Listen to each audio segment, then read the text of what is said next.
मालदीव के साथ भारत के रिश्तों में किस तरह समय के साथ बदलाव हुआ, ये बता रहे हैं हमारे foreign affairs editor Umashankar Singh. चारों तरफ समुद्र से घिरे और करीब 1100 द्वीपों वाले देश मालदीव के दो सबसे नजदीकी पड़ोसी हैं, श्रीलंका और भारत। कई वजहों से मालदीव और भारत के बीच के रिश्ते बहुत अहम रहे हैं। हिंद महासागर क्षेत्र में सुरक्षा की दृष्टि से मालदीव भारत के लिए बहुत अहम है और भारत जैसा देश मालदीव के लिए कई मायनों में सिंगल विंडो सॉल्यूशन रहा है। लेकिन पिछले कुछ समय में भारत और मालदीव के रिश्तों में खटास आई है। मालदीव के नए राष्ट्रपति खुले तौर पर चीन के समर्थक हैं। आखिर क्यों हुआ है ऐसा? मोइजू से पहले इब्राहिम मोहम्मद सोलिह मालदीव के राष्ट्रपति थे। उन्होंने इंडिया फर्स्ट की नीति अपनाई। मोइजू उस नीति के उलट इंडिया आउट की नीति अपना रहे हैं। उन्होंने चुनावी कैंपेन के दौरान यही स्लोगन भी दिया। सत्ता में आने के बाद उन्होंने द्वीप समूह पर तैनात भारतीय सेना के छोटे से दल को निकालने का फरमान जारी कर दिया। इसके अलावा हाइड्रोग्राफी यानी कि जल सर्वेक्षण से जुड़ी सहमति के नवीनीकरण से भी मना कर दिया।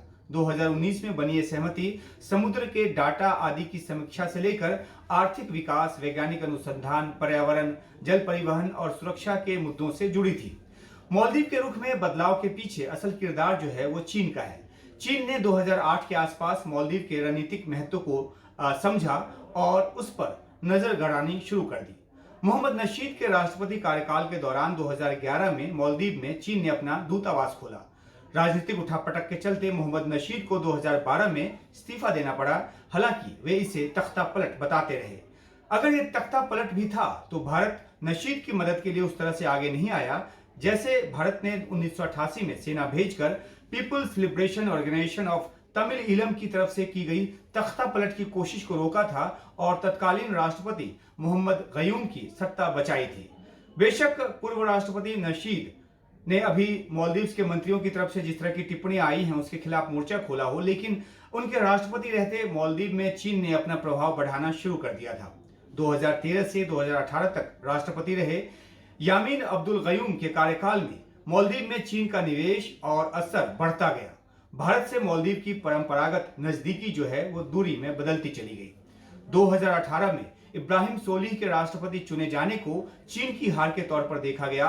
कहने को तो राष्ट्रपति सोलिह इंडिया फर्स्ट की नीति अपनाते रहे, लेकिन 2008 से उसके बाद के 10 सालों में चीन ने आर्थिक तौर पर मालदीव में ऐसा जाल बिछा लिया कि मालदीव उससे निकल नहीं पाया।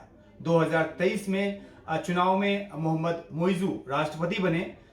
अब्दुल्ला यामीन की सरकार में वे निर्माण मंत्री थे और इस दौरान उन्होंने चीन की फंडिंग वाले कई प्रोजेक्ट पर काम किया।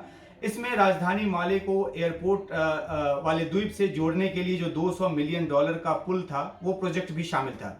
ऐसे में चीन के प्रभाव में उनका आना लाजमी था, लेकिन चीनी निवेश और कर्ज के श्रीलंका के अनुभव से मोइजू ने लगता है कि कुछ सीखा नहीं है।